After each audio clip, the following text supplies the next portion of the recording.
is the Hot Zone. Engaging with the news in a whole new way, international war correspondent Chuck Holton brings insight into areas of crisis and lets you help those affected.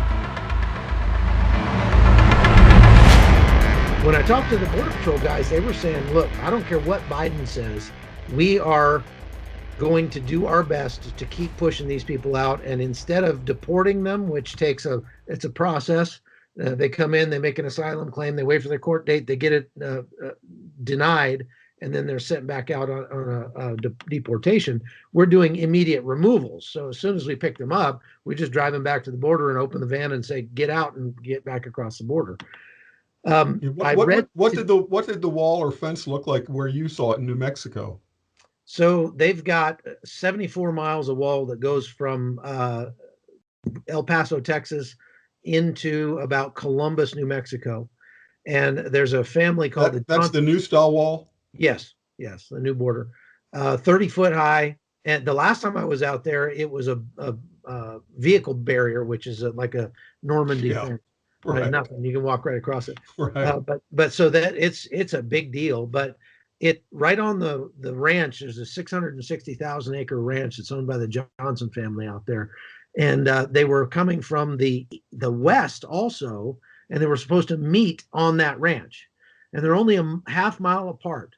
And Biden got in and said, stop work, stop what you're doing, put everything down. Now, Matt, I found some depots out in the desert with 280,000 tons of steel bollard fencing sitting stacked up, bought and paid for, purpose built, and ready to be installed. The site along that area is completely ready to receive the fence.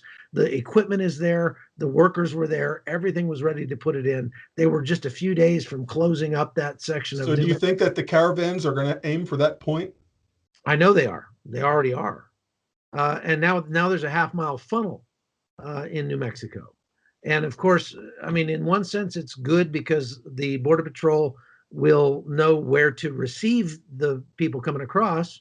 But the Border Patrol is being told that they just have to, process them and release them into the United States. So the Border Patrol is now the welcome wagon. I wonder what will happen also in places where there is continuous, the new border wall is continuous.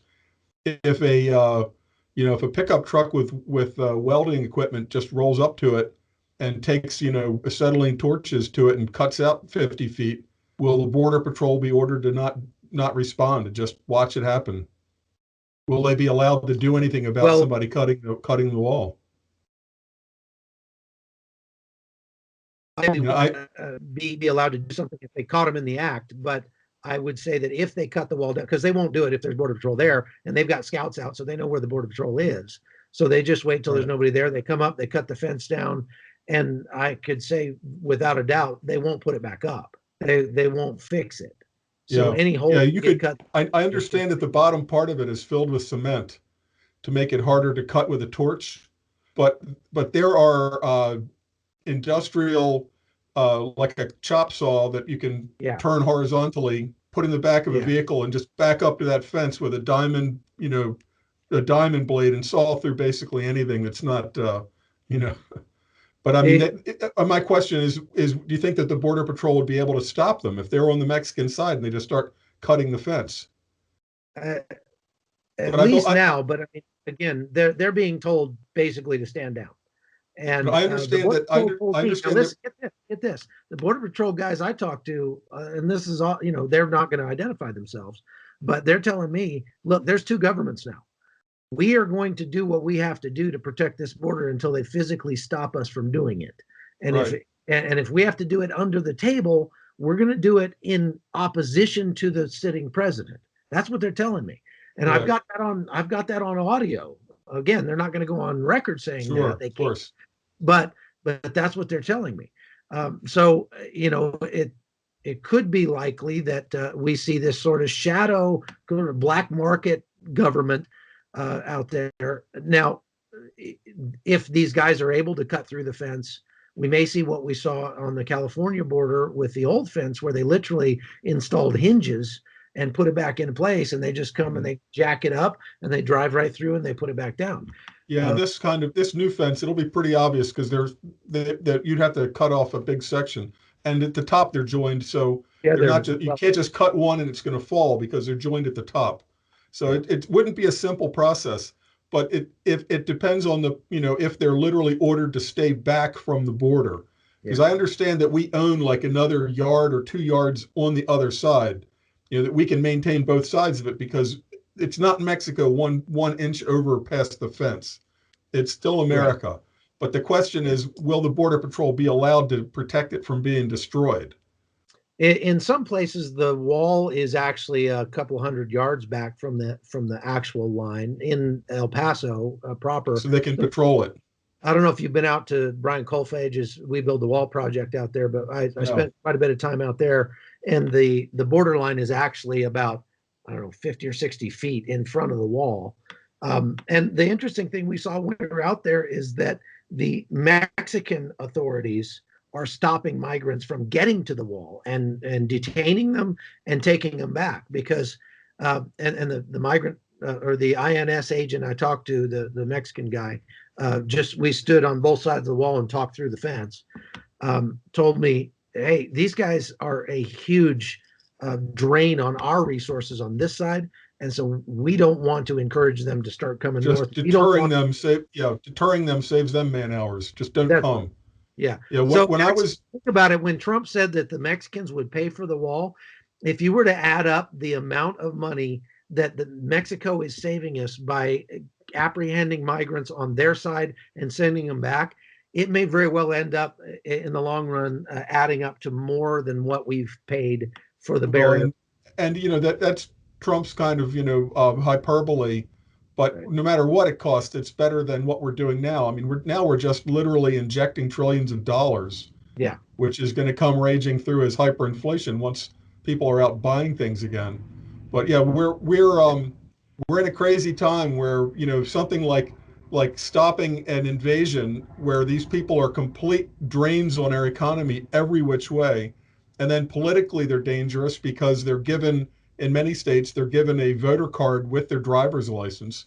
In California, anybody can go to the DMV and get a voter application at exactly the same time. And meanwhile, there are billboards and PSAs in Spanish saying nobody has ever been prosecuted in California for voting if they were an illegal. I mean, it's more, they don't say it exactly that way. But the message is very clear. If you want to have political influence in your new country, go ahead and vote because nobody has ever checked. There's not even a bureaucrat assigned to it. So it's a free-for-all in California. And that's the intention of bringing these people in, is to make it so that in 2022 and forever, they won't care. That's why it's a joke. They're still saying 11 million. I would say 20 to 30 million that they're anticipating legalizing and making voters. Yeah, without a doubt. And actually, there's a more insidious way that those people are able to vote, and that's through the apportionment issue with the census that we just took. These sanctuary cities have been encouraging migrants to come to their cities, and you would think like they're a drain on resources. Why would they do that? But when we got to this census, and they remember there was a big fight about whether or not to ask if somebody was legally in the country, and they wouldn't let them do it. And that's because every single body in a particular area essentially has a vote when it comes to apportionment. And so by the importation of a new populace through illegal migration, the mayors of these sanctuary cities were essentially able to help the federal government elect a new populace. And to then, according to the Center for Immigration Studies, according to the Federation for American Immigration Reform, they're saying that we will probably see about 4 congressional seats flip to the Democrats because of apportionment when all the people are counted for the census. And that's something that's going to make it just that much harder to come back from. And this also, ties into an entire electoral college discussion, because without the electoral college, then the floodgates totally open, because then just any state that says, hey, we'll let 10 million in. Then we'll automatically win every national election. Right. So without the electoral college is one of the last firewalls we've got against You're right.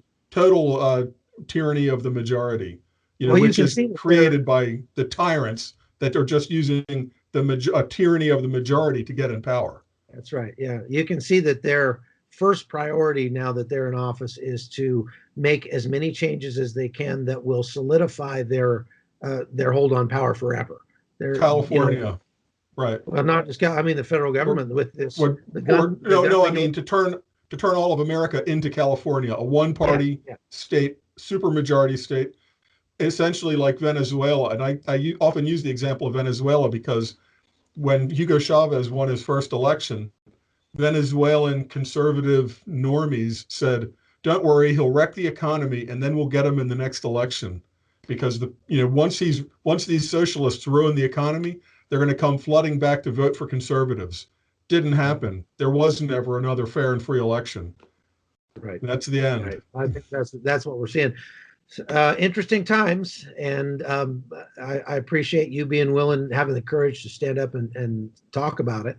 Obviously, that makes you a target, and so I hope you'll stay safe, and I hope that we're all wrong about this, and that we are able to make Americans see the light and eventually save this country. So thanks for being on with us today. Well, I just as a concluding remark, I feel like I am safer for more exposure. It's the people that are a few notches down in their exposure, I think, are far more vulnerable. So I'm happy to come on and, whether it's Alex Jones or a show I do on Saturday, a podcast, the more exposure, the better. And my novels also help because, targeting me just would prove the point of what I've been writing in my novels. So I may get a little bit of immunity in that, I hope. Are you working on any new novels now? No, I mean, we're in it now. My novel, that's the last of my trilogy, but my novels are about this period and now we're in it. So what am I going to write about? How we won our freedom back. I mean, if I wrote that novel, I would definitely be targeted because how we win our freedom back. And I'll tell you, folks, that Matt Bracken's novels are chilling, and they feel like they literally came out of the newspaper. So I highly recommend them. And your green screen was hiding your novel when you held it up just then. But it's called The Enemy's Foreign and Domestic. Hold up the red one because the red one won't get. I don't have the red one here right now. You want to see a really funny effect? It's There we go. Well, if you put it down in front of your chest, people will be able to see it. There we go. Okay. Yeah. But we're in an interesting time, but it's normal in human history to have periods where you're tested. I mean, we've been living on the fat of the land for so long that our normalcy bias is that everything's free, fair, abundance, plentiful, turn on the water, heat and air conditioning works. And that's not the normal pattern of human history. It usually comes with the U.S. knows that for sure. Yeah. So now is our turn. Now is our turn to be tested. Well, thank you very much for coming on and shining a light on it. I'd like to have you on again. You bet. Hey, folks, thanks for watching The Hot Zone. I'm Chuck Holton. You can find me on Patreon at patreon.com/hotzone. I highly recommend you go get Telegram, the app, and you subscribe to the Hot Zone channel on Telegram because I'm able to share a lot of really cool stuff there, articles that I've written, pictures that I've taken on my travels, and interesting articles that go along with the stuff that we talk about on the Hot Zone. So go get that. It's growing by leaps and bounds. Be a part of it. All right. Thanks for watching. We'll see you. The Hot Zone is produced by Amy Holton and Livefire Media. Copyright 2019.